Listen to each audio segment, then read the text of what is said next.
Meditação para o dia. Ovo de chocolate, coelho e bacalhau. O que é que isso tem a ver com a Páscoa cristã? Bem, precisamos primeiramente identificar a origem da Páscoa. Sabemos pela história bíblica, relatada em Gênesis e no livro de Êxodo, que Israel foi para o Egito e depois que José morreu, José foi governador do Egito, os hebreus foram escravizados e ficaram 430 anos como escravos, e os egípcios não queriam deixá-los sair da sua terra. Deus então, por meio de Moisés, mandou 10 pragas, e a última praga era a praga da morte dos primogênitos.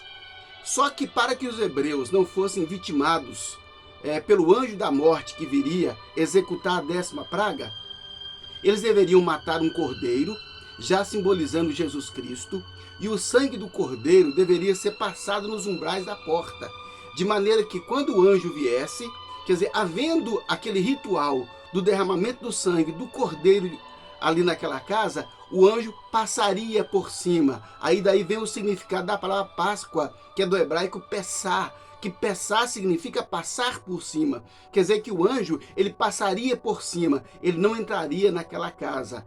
Daí então, Deus instituiu a Páscoa como um dos elementos a serem todos os anos celebrados como memória do livramento, da libertação e da diferença que Deus faz entre o justo e o ímpio. Então, a partir disso, passamos a ter a instituição da Páscoa e ela passou a ser celebrada. Naquela Páscoa, entretanto, o que é que eles faziam? Eles comiam a carne de um cordeiro assada e eles comiam ervas amargas, comiam pão ázimo, que era pão sem fermento, tudo para mostrar o sofrimento, a rapidez e a necessidade da mediação do Cordeiro de Deus para salvar o ser humano. Muito simbólico, muito interessante, e tudo isso cumpriu-se em Jesus. Tanto é que o Jesus Cristo, ele morreu na celebração da Páscoa, já em Jerusalém. Ele morreu no dia da Páscoa, naquela semana que se celebrava a Páscoa. Agora veja bem o seguinte, como é que esses elementos então, ovo, coelho, bacalhau, né, a sexta-feira, como é que isso entrou na história, na tradição cristã? Precisamos então fazer uma busca histórica. Primeiramente lembrando o seguinte, que em 313 depois de Cristo, um imperador romano chamado Constantino, ele passou a aceitar o cristianismo como religião. Ele defendia isso, tornou-se um cristão, não é? Ou pelo menos converteu, não é? Declarou o Império Romano como cristão. Só que no ano 380 depois de Cristo, foi o imperador romano chamado Teodósio I, o imperador bizantino. Esse imperador falou, olha, a partir de hoje, o cristianismo é a única religião do Império Romano e não pode ter outra. Ou seja, então daí o cristianismo passou a ser tão abrangente. E sendo então instituída pelo Estado, agora os títulos, vamos dizer assim, religiosos, eram dados pelo Estado. Já não tinha mais aquela tradição do sacerdócio levítico que foi trazido biblicamente por Deus, instituído por Deus. Ok, seguindo então a história. Agora Roma, sabemos na história que Roma tornou-se um império muito grande, muito poderoso, não é? E atingiu muitos territórios do mundo. Uma vez então que Roma tornou-se um império cristão, os povos dominados precisavam ser trazidos também para essa mesma fé. Mas só que os povos dominados, eles tinham muitos costumes, eles tinham muitos hábitos, eles tinham seus próprios deuses, eles tinham seus próprios rituais. Então Roma precisava de uma certa forma, trazer esse pessoal para o cristianismo, para um único ritual, para uma única fé. A maneira então que encontraram foi cristianizando os rituais feitos pelos deuses pagãos. Nós vamos encontrar então os rituais, principalmente da Babilônia, né? Mesopotâmia, ali a origem, que foi berço da humanidade. A partir disso, Roma começou a trazer as festas religiosas que eram celebradas pelos povos não cristãos, foram aos poucos trazendo isso para dentro do cristianismo e fazendo um ajustamento de tal forma que cristão aceitasse e que os outros povos também aceitassem. Ou seja, cada um continuaria com a sua mesma visão, sem de fato haver uma real conversão. Mas o que Roma queria, na verdade, era simplesmente a união e o domínio político e religioso dos povos, porque nós sabemos que a dominação religiosa, né, ela é muito poderosa. Se alguém consegue dominar a religião, ele consegue mover aí quase o mundo inteiro, porque o ser humano é essencialmente religioso. Olha só, então quando Roma começou a cristianizar o mundo, o que é que foi feito dos rituais, né, dos outros povos? Vamos pensar o seguinte: na Mesopotâmia havia a figura de uma deusa da fertilidade, conhecida em muitos países, em muitas culturas. Na Mesopotâmia era Ishtar, I-S-H-T-A-R, Ishtar, também conhecida como Astarote ou como Ostera. Ela também tem a sua origem em Inanna, que é uma deusa da Suméria. Afrodite na Grécia, Vênus em Roma, Ísis no Egito. E essa mesma figura dessa deusa, ela aparece também na cultura anglo-saxônica, na mitologia nórdica, na mitologia germânica. Então, há essa figura de uma deusa mãe, que na Mesopotâmia ela era Semíramis, a mulher de Nimrod, e que deu à luz a Tamuz, que segundo a tradição mesopotâmica era a encarnação do Deus Pai. Olha só como é que isso vai se assemelhando ao cristianismo, ao que nós temos em Jesus Cristo, a encarnação de Deus, Maria, mãe de Jesus. Olha como é que as coisas se arquitetam dessa forma. Bom, então, com essa cristianização de todo o Império Romano, o que é que se faz com os rituais? Eles foram trazidos e colocados dentro do cristianismo com uma outra roupagem, de tal maneira que, olha só, quando nós falamos em ovo de Páscoa, não existe isso na tradição judaico-cristã. Não tem esse negócio de ovo. De onde é que surgiu essa história, então, de ovos? É porque, olha só, uma das deusas mais fortes de todas as culturas é a deusa da fertilidade, deusa do amor, do poder, do erotismo, da fecundidade. Era aquela deusa que, se prestasse culto a ela, ela prometia tudo isso, deusa do amor, do sexo. Então envolvia-se nisso aí muita orgia sexual. Inclusive os bacanais, né, lá em Roma, era orgia sexual, né, envolvendo aí Deus Baco, que é o deus do vinho, também da mitologia grega e romana, misturando os dois. Dionísio em um, né, e Baco em outra cultura. Agora veja só que a partir desse momento, essa deusa ela entrou no cristianismo. E as suas figuras foram muito recorrentes. Primeiramente, vamos lembrar dos ovos. Há uma tradição que a Afrodite, né, ou a Astarote, ou a Esther, ou Ostera, elas celebravam o ovo, porque o ovo é um dos símbolos da vida. Olha só, hein? Tudo bem, né? O ovo é o símbolo da vida. Então, um dos símbolos dela era o ovo. E quando chegava na época da primavera, o que as pessoas faziam como culto a essa deusa? Eles pegavam os ovos, eles pintavam os ovos, decoravam ovos e levavam em oferenda a ela, e ainda era comum trocar esses ovos entre amigos e entre os familiares. Era uma forma de cultuar a deusa, era uma forma de invocar a prosperidade, a fertilidade, o amor e o poder para a sua vida e para a sua família. Então isso foi introduzido no cristianismo. Chega a ponto de alguém dizer, não vou falar quem, não é? Que o ovo era a figura de Jesus Cristo, porque assim como o pintinho sai do ovo, Jesus Cristo saiu do túmulo morto. Olha a comparação que faz para justificar a introdução. Essa é apenas uma delas. Mas os ovos, né, eles entraram nessa cultura como culto à deusa da fertilidade. Era uma oferenda à deusa para que se obtivesse prosperidade. E isso pegou. E a coisa mudou tanto que, em vez de as pessoas comerem ervas amargas, como era na tradição judaica cristã, ervas amargas, eles passaram a comer ovos de chocolate, ou seja, não tem nada a ver, completamente fora. Então essa ideia de ovo de chocolate associada à Páscoa é uma introdução totalmente pagã, totalmente ligada aos deuses, não é, da antiga Mesopotâmia. Totalmente isso, nada de cristão. Se você quer comer chocolate, coma chocolate. Mas não vá associar isso ao cristianismo. Não vá fazer disso um ritual cristão, porque não tem nenhuma ligação, não tem nenhum fundamento bíblico, cristão, judaico e histórico. Absolutamente. Agora, que história ainda do coelho, hein, gente? Ou, na melhor, né, da lebre. Porque a figura original era uma lebre. Gente, nós sabemos que, não é, a lebre, o coelho, eles se reproduzem muito. Então, são também um símbolo da deusa da fertilidade. Você deve estar vendo aí na capa desse vídeo, né, a imagem de uma mulher, exatamente alguém que cultua a deusa da fertilidade. Olha aí na beirada de uma árvore, na expectativa de frutificar, ligada à primavera, pintando ovos, e havia lebres aí andando ao seu pé. Exatamente a figura do que acontecia nos cultos à deusa da fertilidade, porque a lebre era um dos símbolos da fertilidade. Por quê? Porque multiplica muito, não é? O que coelho reproduz demais, né? Mas você lembra que também rato também reproduz muito, não é? Mas o coelho é uma figura muito mais terna, não é, do que rato.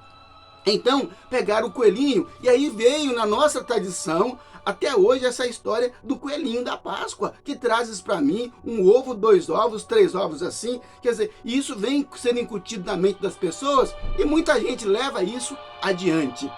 Então o coelho era oferecido em rituais a Deus da fertilidade. Quer dizer, e as pessoas criavam isso para essa finalidade. Daí porque associar hoje ovo e coelho à Páscoa, mas isso é totalmente profano, isso é totalmente pagão. Agora, vamos mais um pouco. Na capa do vídeo, tem uma figura embaixo, né, de um dos cultos lá na Mesopotâmia, que era a Dagon. Dagon, olha só, significa Deus Peixe. Por quê? Porque o peixe também era uma figura muito ligada à fertilidade. Aí eu vou fazer essa junção imediatamente ao bacalhau, não é? Por que o bacalhau, hein, gente? Porque o bacalhau é o bicho mais fértil da raça, né, que pode ter aí entre os animais. Ele chega a colocar 1 milhão de ovos por ano, o bacalhau.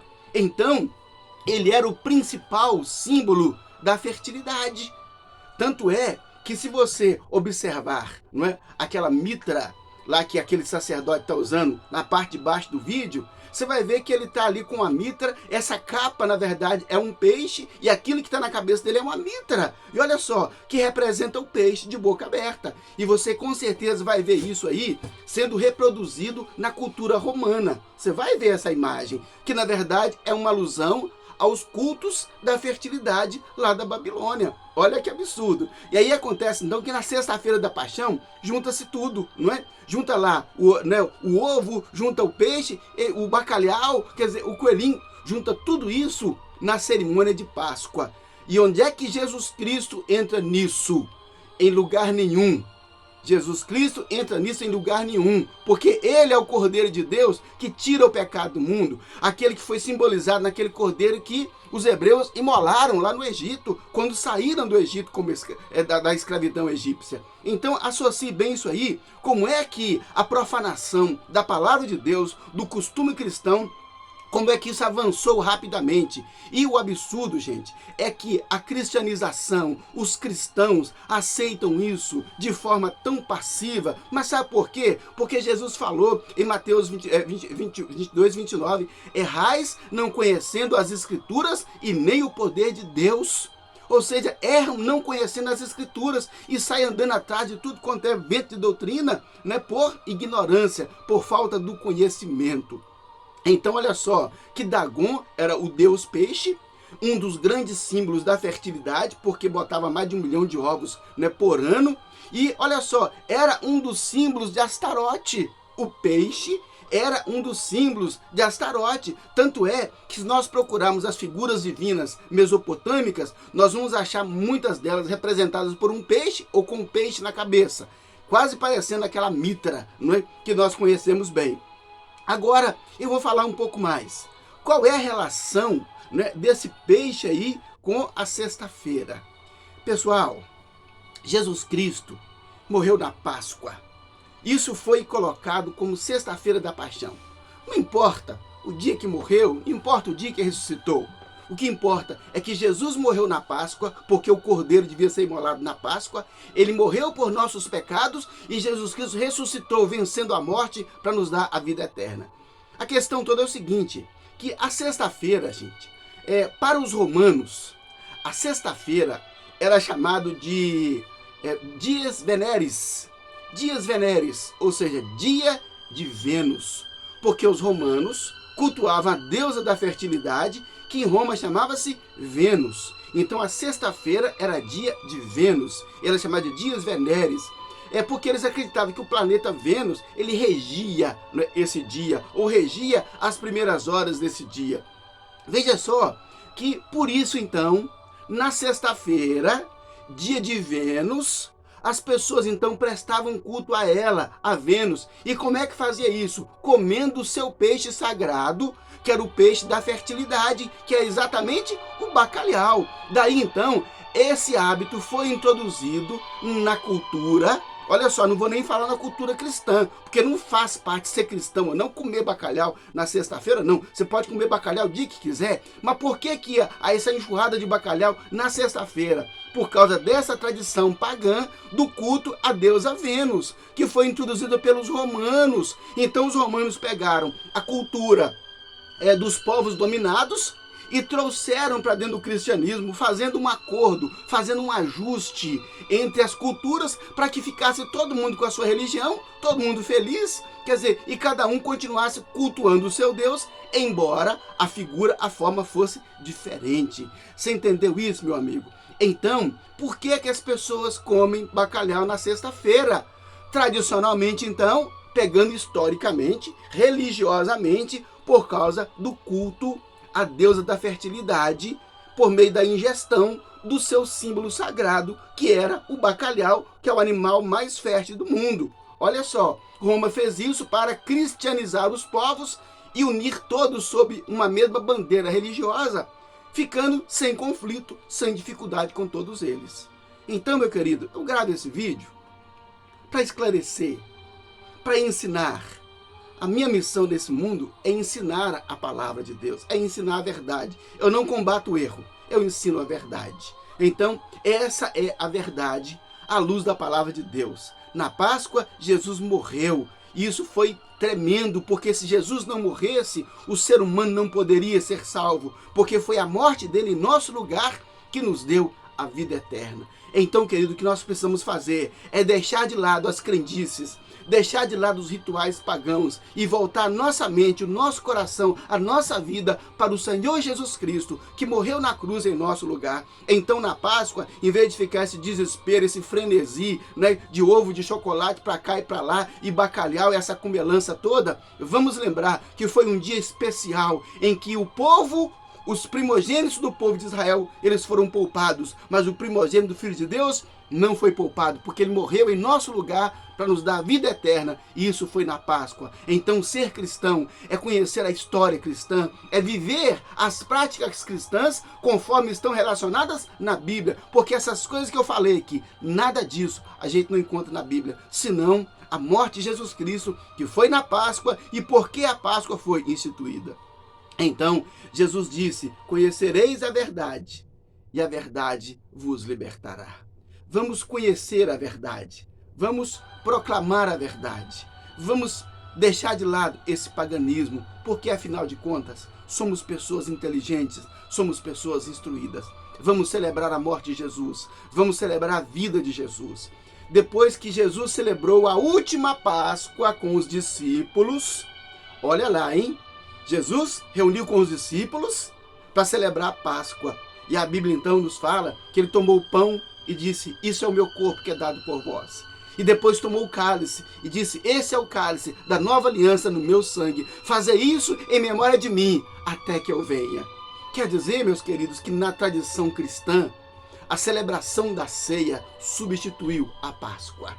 Substituiu a celebração da Páscoa, aquele ritual do Cordeiro. Agora, nós experimentamos simbolicamente no pão o corpo de Cristo e no cálice o sangue de Jesus, que foi derramado para a remissão dos nossos pecados. Então, na cultura cristã, a ceia do Senhor substituiu a celebração da Páscoa, ok? Lembrando sempre que foi na Páscoa que Jesus celebrou a última Páscoa e a primeira ceia. E isso ficou como ordenança para a igreja. Fazer isso em memória de mim até que eu venha. Quando nós celebramos a ceia, estamos dizendo: Senhor Jesus, eu creio que o Senhor virá.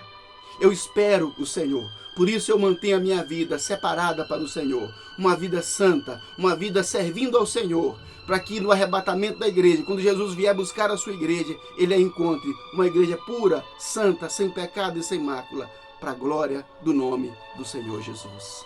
Vamos orar? Senhor meu Deus, em nome de Jesus, ajuda-nos, ó Pai, para que não nos falte conhecimento, porque sabemos biblicamente que o povo é destruído espiritualmente porque falta conhecimento. E a destruição espiritual traz a destruição moral, a destruição ética, e isso destrói o ser humano. Senhor, tenha misericórdia de nós. Ajuda-nos a sermos sábios, a sermos instruídos, a sermos apegados à Tua palavra, Pai. Ajuda-nos, ó Deus, a banir da nossa vida, Senhor, todos os rituais pagãos, ó Deus. Mas nós não sabemos disso, ó Deus, mas agora sabemos, Senhor. Dá-nos, ó Deus, iluminação, para que, sabendo dessas coisas, nós sejamos capazes, sejamos fortes, sejamos comprometidos com o Senhor, a ponto de abrir mão, ó Deus, de toda forma de ritual aos deuses da fertilidade, ó Deus, aos espíritos malignos. Assim, meu Pai, daremos somente ao Senhor toda a honra, toda a glória, todo louvor, toda adoração, todo culto, porque Tu és o único Deus. Jesus é o único Senhor e Salvador, em quem nós cremos, a quem entregamos a nossa vida, o qual nos salvou e nos perdoou de todos os nossos pecados. Aceito, ó Deus amado, essa oração, aceito o arrependimento dessa nação, dessa pessoa que assistiu a esse vídeo, Pai, e se arrependeu. Aceita o arrependimento, Pai, e nos perdoa, para que andemos santamente na presença do Senhor, em nome de Jesus. Amém. Graças a Deus. Que Deus seja louvado.